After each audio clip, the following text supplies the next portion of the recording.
নমস্কার সবাইকে, কেমন আছেন সবাই? আশা করছি অনেক ভালো আছেন, আমি ভালো আছি। আমি অনেক দিন ধরে ব্লগের শ্যুটগুলো করে রেখেছিলাম, কিন্তু এডিট করার জন্য আমি ব্লগ দিতেই পারছিলাম না। আমার সেমিস্টার চলছিল, সেমিস্টার এক্সাম, তো যার জন্য আমার আরও সময় হচ্ছিল না। তো এখন চলে এসেছি এডিট করে পোস্ট করার জন্য। তো এটা ছিল শনিবার 15 তারিখ শনিবার সকালবেলা। আমি পড়াতে গিয়েছিলাম, আমার স্টুডেন্টকে এই যে পড়াচ্ছিলাম আর ওকে নিয়েই ব্লগের ইন্ট্রো দিচ্ছিলাম আর কি। তো যাই হোক, ও পড়ছে আর আমি একটুখানি একটা ক্লিপ নিয়েছিলাম। তারপরে ও লিখছিল, তারপরে হয়ে গেল পড়ানো হয়ে যাওয়ার পরে ওকে বললাম, চল যাবি না বাড়ির নিচে? ও দোতলায় পড়ছিল। তারপরে ও আস্তে আস্তে নেমে গেল, তারপর আমিও নামলাম। তারপরে সকালবেলা আই থিঙ্ক বাড়ি গিয়ে আমি আর কোনো শ্যুট করিনি। যাই হোক, জানি না, এখন আমি ভিডিও দেখব, দেন আমি বলতে পারবো। হ্যাঁ, তারপরে আমি রাস্তা দিয়ে যাচ্ছিলাম আর আমি সবসময় শর্টকাটটা পছন্দ করি। সোজা রাস্তা থাকা সত্ত্বেও আমি সেই গলির মধ্যে দিয়ে, ওই দেখতে পাচ্ছ তো সোজা একটা রাস্তা একটুখানি দিয়ে চলে যাচ্ছিলাম। দেন আমি আমাকেও একটু দেখিয়ে দিলাম। সকালবেলা কোনো সেজেগুজে যাইনি পড়াতে, ওর জন্য আমার স্টুডেন্টের একটু রাগ হয়েছে, কেন আমি সেজে যাইনি। আর আমাদের বাড়ির পাশে এই পুকুরটা রয়েছে, মানে ওটা ওদের বাড়ির থেকে আস্তে আস্তে পড়ে, যেখানে আমাদের ঠাকুর ভাসান হয়। আমি ওই জন্য একটু দেখিয়ে দিলাম। আমাদের এখানে যতগুলো পুজো হয় সব ভাসান এই পুকুরেই হয়। তারপরে ওই যে লাল গাড়িটা গেল, ওটা রাস্তা, ওইখানেই আর কি আমাদের বাড়ি, ওই রাস্তা থেকেই সোজা যেতে হয়। দেন আমি দুপুরবেলা এসে ঘুমিয়ে পড়েছিলাম। পড়িয়ে এসেই আমি ঘুমিয়ে পড়েছিলাম, দুপুরবেলাও না। তারপরে মা খেতে ডাকলো। তো আজকে মেনুতে ছিল ভাত, এটা কি ভাজা আমার ঠিক মনে পড়ছে না, আই থিঙ্ক উচ্ছে আলু ভাজা, আর ওটা ছিল থোড় ভাজা, আর আছে মাছের ঝাল। আর আমি যেহেতু মাছের ঝাল খুব একটা খাই না, আমার ইচ্ছে মতন, আমি যেদিন খেতে চাই খাই, আর যেদিন খাই না তো খাই না। তার জন্য আমার জন্য ডিম ভাজা করেছিল, সেটা আমার ক্লিপটা নেওয়া হয়নি, আর স্যালাড। আর তারপরে আমার ভাই খেতে বসে পড়েছিল। আমার ভাই তো ক্যামেরা আসতেই চায় না, তাও জোর করে ওকে একটু আনলাম। তারপর আমি খেয়ে দিয়ে ঘুমিয়ে পড়েছিলাম। আর সেদিনকেই ছিল আমাদের মাসির বাড়ি যাওয়ার কথা, কেননা রথের মেলা হচ্ছিল গোবরডাঙ্গায়। তো আমি রেডি হয়ে গেছি, রেডি হয়ে তোমাদেরকে দেখাচ্ছিলাম।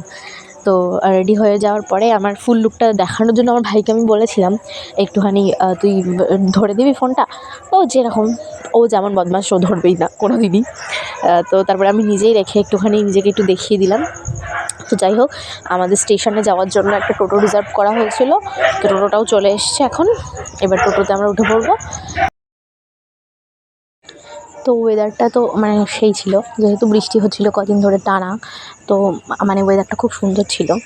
আর টোটো করে যেতে যেতে মানে চারিদিকটা একটু দেখিয়ে দিলাম। এটা আই থিঙ্ক বিডিও অফিসের ওইদিকেই, মানে আমাদের এই গ্রামের মধ্যেই।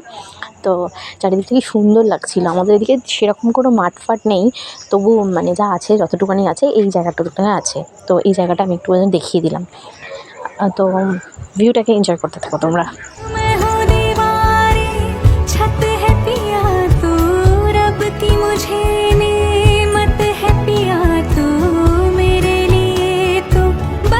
তো তারপর চলে এসেছি স্টেশন, মানে আমাদের বামুনগাছি স্টেশন। স্টেশন এসে দেখছি মানে দুপুরবেলা যেহেতু অনেকটাই ফাঁকা ছিল। তো তারপরে আমরা স্টেশনে গিয়ে একটু বসলাম, কেননা ট্রেনটা অনেকটা লেট ছিল, 45 মিনিট লেট ছিল ট্রেন। মানে ফার্স্টের ট্রেনটা চলে গেছিলো, সেকেন্ডের ট্রেনটা অনেকটা লেট ছিল। তো যার জন্য আমরা বসেছিলাম। আর রোদের মধ্যে তো মানে কী বলবো, মেকআপ নষ্ট হয়ে গিয়েছিলো রোদের মধ্যে সব।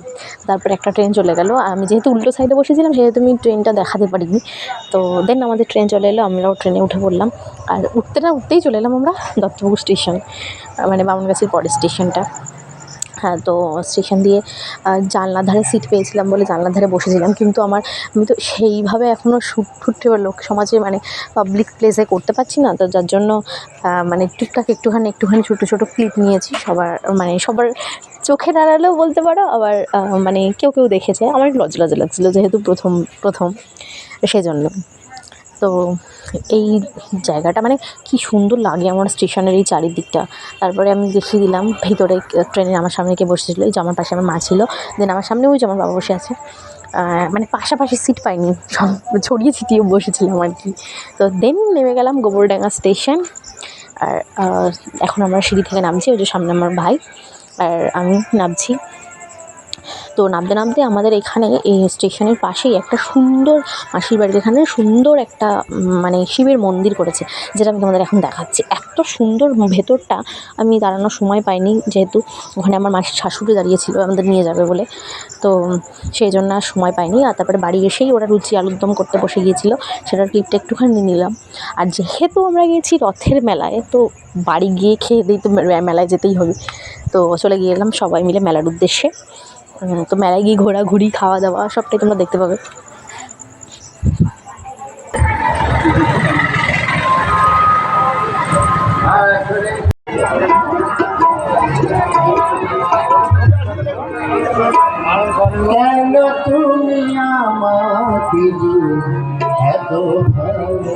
তো তারপর চলে এসেছি মেলার মধ্যে। আর মেলার মধ্যে আর কি মাসিরা আসার আগেই বলছিল যে ম্যাজিক দেখাবে, ম্যাজিক দেখাবে আজকে মেলায়, তাড়াতাড়ি চল। তো যাই হোক, একটুখানি রেখেছিলাম, ঘন্টায় দাঁড়িয়েছিলাম আর কি, একটুখানি, বেশি সময় দাঁড়াইনি, কেননা মেলাটা পুরোটা ঘুরতে হবে তাই জন্য। তো একটুখানি দেখেই তারপরে চলে গেলাম রথের উদ্দেশ্যে, মানে যেখানে রথটা রাখা হয়েছিল সেখানে রথটা দেখার জন্য, এই যে গোবরডাঙ্গার মেলার রথটা।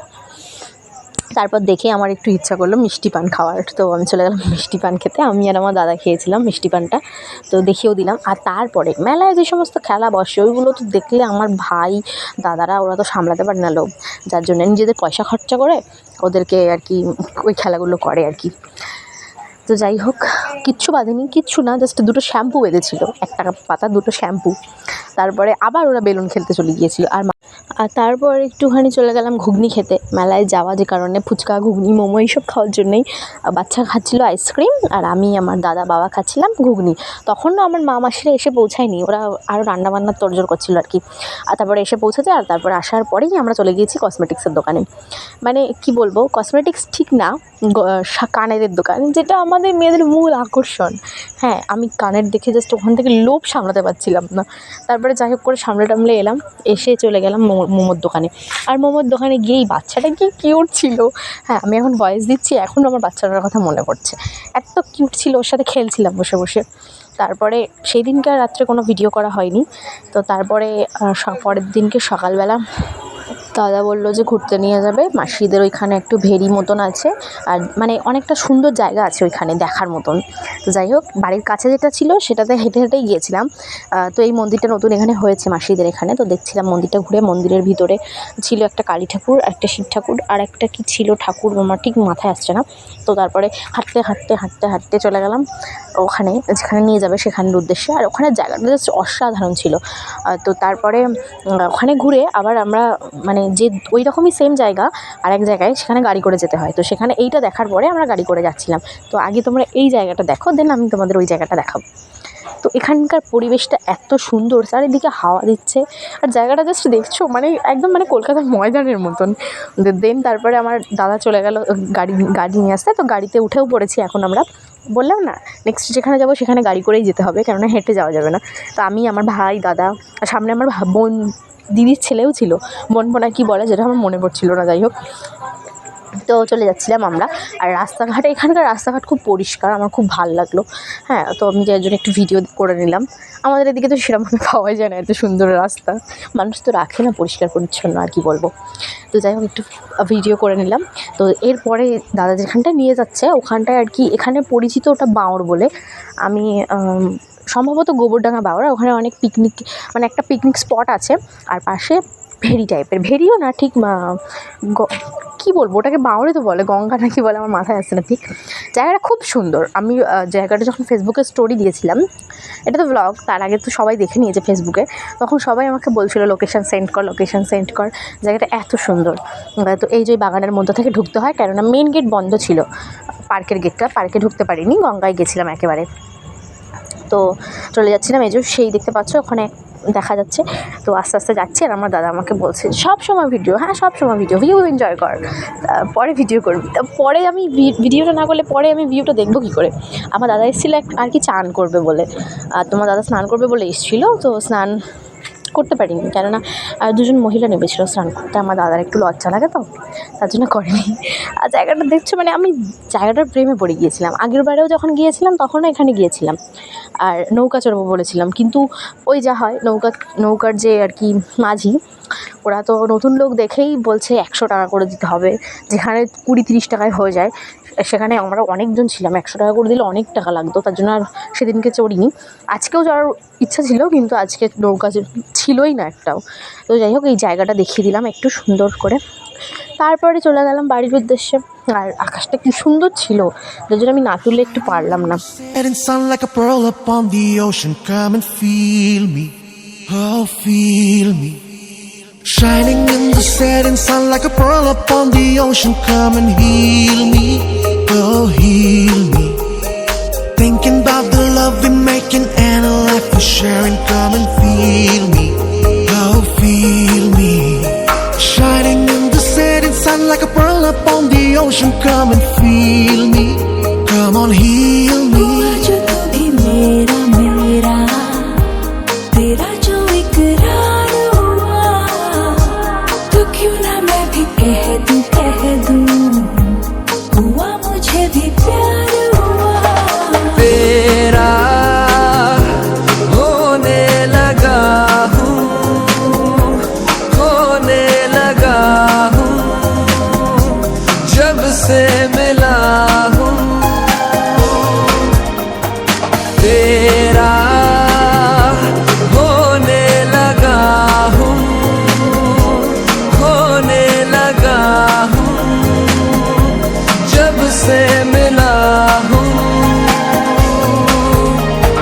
Shining in the setting sun like a pearl upon the ocean. Come and feel me, oh feel me. Shining in the setting sun like a pearl upon the ocean. Come and heal me, oh heal me. তারপরে দেখো, আমার এত বিধ্বস্ত অবস্থা থাকার সত্ত্বেও আমি নিজেকে দেখাচ্ছি। তারপরে বাড়িতে মাসিরা সবাই ওয়েট করছিল বসে বসে ভাত নিয়ে, তার জন্য আরও তাড়াতাড়ি বাড়ি যাওয়া। এবার আমি দিদিকে বললাম আমার থালার থেকে ভাত কমিয়ে নাও। তখন আমার দিদি বলছে এতটুখানি মেয়ে, মানে এত বড় মেয়ে একটুখানি ভাত খায় না, হ্যান ত্যান। যাই হোক, আমার যতটুখানি পেটে ধরবে আমরা তো ততখানিই খাবো, বলো গাইস। আমি দিদিকে এটা বোঝাতে পারছিলাম না, আমার মাকেও আমি বোঝাতে পারি না এটা। যাই হোক, মাংস হলে আমার আর কিচ্ছু লাগে না, আমি কিচ্ছু নিই, জাস্ট মাংস দিয়ে ভাত খেয়ে নিয়েছি। তো তারপরে বসে বসে সব গল্প করছিলাম দিদিরা মাসিরা আমরা। তারপরে যেহেতু জামাইবাবু আসেনি, দিদিকে জন্য তাড়াতাড়ি একটু বেরিয়ে যেতে হবে বেলাবেলি, আর প্রচণ্ড বৃষ্টি হচ্ছিল, ওর জন্য আরও দিদিকে কেউ আটকায়ও নি একটু বসে যা বলে। আমরাও তার পরপরই বেরিয়ে গেছিলাম, কেননা বৃষ্টি যখন তখন চলে আসছিলো ওর জন্য। তো তারপরে দিদি আমাকে বলছিল শ্রাবণ মাসে আমাদের বাড়ি পুজো আছে, যাস খানি, সেটাই আমাকে বলছিল। জামাইবাবু যেহেতু আসেনি, তাই দিদি ছেলেকে নিয়ে স্কুটি করে চলে এসেছিলো। তো এখন দিদিদের আমরা বাই বাই বলে দিলাম।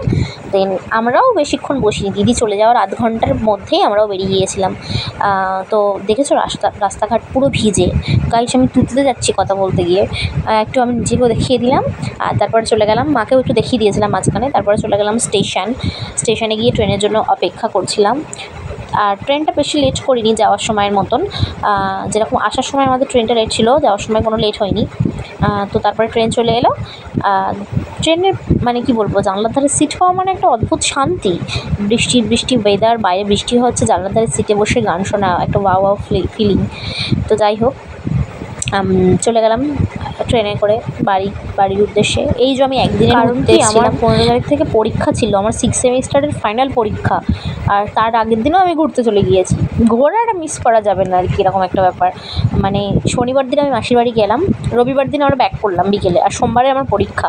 আরও থাকতে বলছিল গাইস, থাকতাম যদি না আমার পরীক্ষাটা না থাকতো। এবার থেকে গেলে তো আমার পুরো পরীক্ষাটা গিয়ে যেত একদম। যাই হোক, তারপরে বাড়ি এসে আমি আর ব্লগ করতে পারিনি, কেননা পরীক্ষা যেহেতু সোমবারে, সারা বছর পড়ি না ঠিক আছে, কিন্তু পরীক্ষা আগের দিন রাত্রে তো পড়তে হবে, যে জন্য এই বাড়ি এসে পড়ছিলাম একটু। আর প্রচণ্ডই ক্লান্ত হয়ে পড়েছিলাম, যার জন্য আরও এডিট করতে মন চায়নি, তখন এডিট করতেও ভুলে গিয়েছিলাম। আর যাই হোক, আর তোমরা সবাই সুস্থ থেকো, ভালো থেকো, দেখা হচ্ছে নেক্সট কোনো ব্লগে। ততক্ষণের জন্য সবাই সুস্থ থেকো, ভালো থেকো, টাটা।